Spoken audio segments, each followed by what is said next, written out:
रायगड, महाराष्ट्रासह देश-विदेशातील ताज्या बातम्या पाहण्यासाठी मॅक्स इंडिया लाईव्ह चॅनलला सबस्क्राईब करा आणि बेल आयकॉन दाबायला विसरू नका.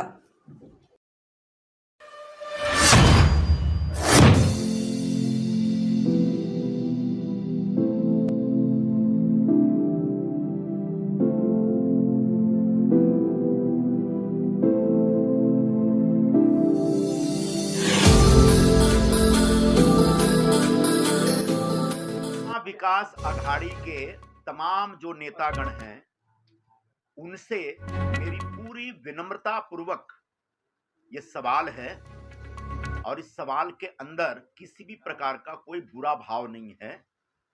मैं ये जानना चाहता हूं कि एमवीए की लगभग 2 दर्जन से ज्यादा मीटिंगें मुंबई में और दिल्ली में सीट शेयरिंग पर हो चुकी है, बावजूद इसके अभी तक कोई अंतिम फैसला नहीं हुआ है। कांग्रेस पार्टी की तरफ से जो नेतागण एमवीए की मीटिंगों में शामिल होते हैं उनसे मैंने स्वयं पूछा तो उन्होंने कहा कि लगभग 8-9 सीटों के ऊपर अभी भी वाद विवाद चल रहा और इस बारे में कोई फैसला नहीं लिया गया और उन 8-9 सीटों में उत्तर पश्चिम मुंबई की भी सीट है। ये मुझे 2 दिन पहले भी बताया गया।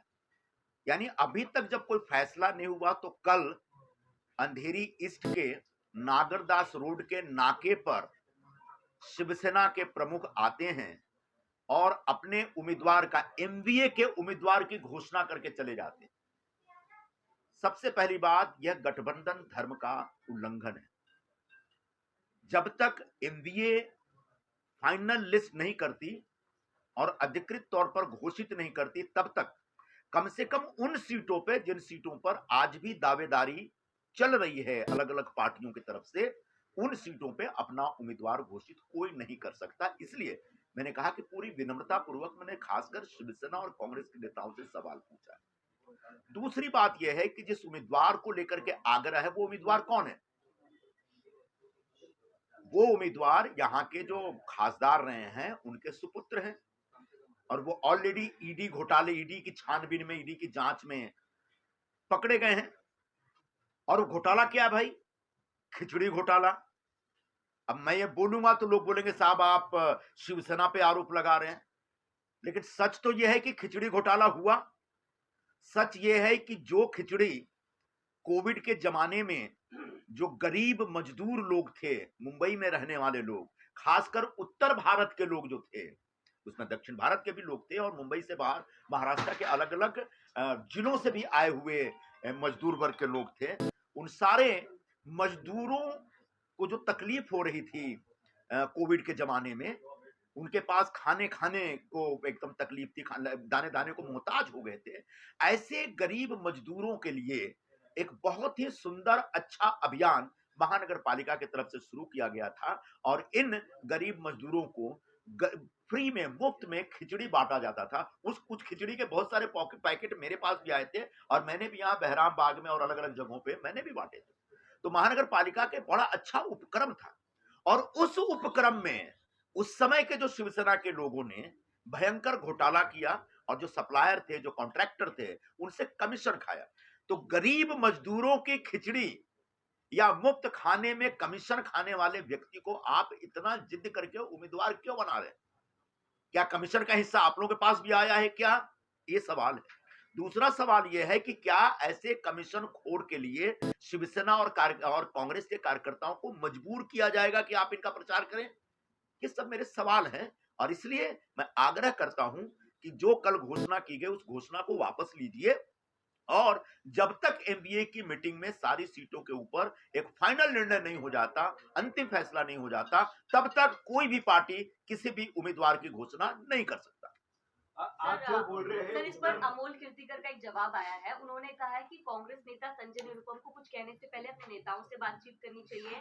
ये सीट हमेशा से शिवसेना की रही है, उनको इस बात की जानकारी नहीं होगी। तो कांग्रेस जो बात कर रही है, जो संजय निरुपम बात करे, पहले अपने नेताओं से बात कर ले, फिर किसी भी चीज का दावा करें और ईडी के कंप्लेन में मेरा नाम भी दिखा दें अगर है तो।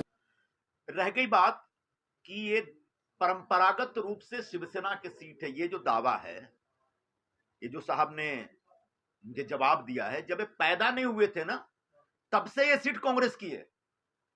1962 में इस इलाके से, इस सीट से चुनकर गए थे वीके कृष्णा मेनन, और दो बार चुन के गए। उसके बाद 62 के बाद इसी इलाके से, इसी सीट से चुन के गए थे HR गोखले, जो इस देश के कानून मंत्री तक थे इंदिरा जी की जब सरकार थी तब। और उसके बाद सुनील दत्त साहब चुन के जाते हैं यहां से, और एक ने कई बार इसी उत्तर पश्चिम मुंबई सीट से। और उसके बाद गुरदास कामत भी यहां से चुन के जाते हैं। तो ऐसा नहीं कह सकते कि शुरू से शिवसेना की सीट रही है। रह गई बात मेरी अपनी भूमिका की, तो हां, मैं लड़ा, हार गया, लेकिन हारने के दूसरे दिन, जिस दिन रिजल्ट आया उसके दूसरे दिन से मैं अपने क्षेत्र में काम कर रहा हूं। और जितना यहाँ के सांसद या खासदार महोदय नहीं घूमे, उनसे ज्यादा मैं लोगों के संपर्क में हूं। और ऐसे में बगैर कुछ बातचीत किए, बगैर लोगों से चर्चा किए, बगैर लोगों को कॉन्फिडेंस में लिए इस प्रकार की घोषणा आपत्तिजनक है। रह गई बात मुझे अपने नेताओं से बात करनी, मैंने तो बताया, मैंने अपने नेताओं से तो बात की है, और उन्होंने बताया है कि ये पूरा डिसीजन पेंडिंग है। और जब डिसीजन पेंडिंग है तो आगे बढ़ के घोषणा करने की क्या आवश्यकता है। सर, अरविंद सावंत जैसे बड़े नेता भी कह रहे हैं कि उद्धव जी ने ये नाम इसलिए घोषित किया क्योंकि कहीं ना कहीं बैठक में ये बात, नाम सामने आया है और डिसीजन फाइनल हो गया है। उसको लेकर क्या कहेंगे? जब सीट ही अलॉट नहीं हुआ है शिवसेना को, तो नाम की चर्चा कैसे हो सकती है। निश्चित तौर पर नाम तय करने की जिम्मेदारी उस पार्टी की है। जिस पार्टी के पास सीट जाएगी उस पार्टी को अपना उम्मीदवार तय करने का हक है। लेकिन जब तक सीट अलॉट नहीं होती, आवंटित नहीं होती, जब तक सीटों का बंटवारा नहीं होता, तब तक इस प्रकार से किसी भी कैंडिडेट की घोषणा करना आपत्तिजनक है। जिस तरीके से आप भी उम्मीदवार रहेंगे, सीट का बंटवारा नहीं हुआ है, लेकिन सीट का बंटवारा हुआ और ये जगह शिवसेना को गई, तो आप उनका प्रचार करेंगे क्या? अब तो अभी जब ये तो हो गया हाइपोथेटिकल क्वेश्चन, जब आसमान गिरेगा तो आप जमीन पर रहेंगे कि आसमान पर रहेंगे ये बात है ना। तो अभी इस बारे में कुछ नहीं कहा जा सकता, लेकिन निश्चित तौर पर मेरा सख्त ऐतराज रहेगा, और ऐतराज है, और आज आपके सामने। आप चुनाव लड़ेंगे क्या? बिल्कुल चुनाव लड़ूंगा। मैं पूरे 5 साल तक अपने क्षेत्र में, गली गली में, हर मोहल्ले में, हर कार्यक्रम में, हर कार्यकर्ता